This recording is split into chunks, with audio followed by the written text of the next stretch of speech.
I'm back. We're back out of the woods now. I wanted to show you this station.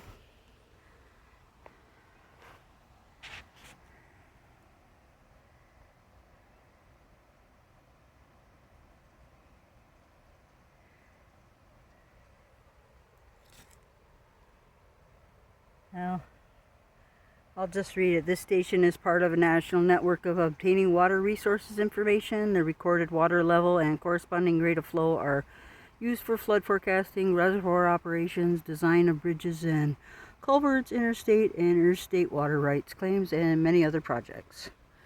Because we have a major river that flows under a highway just up to the south of here.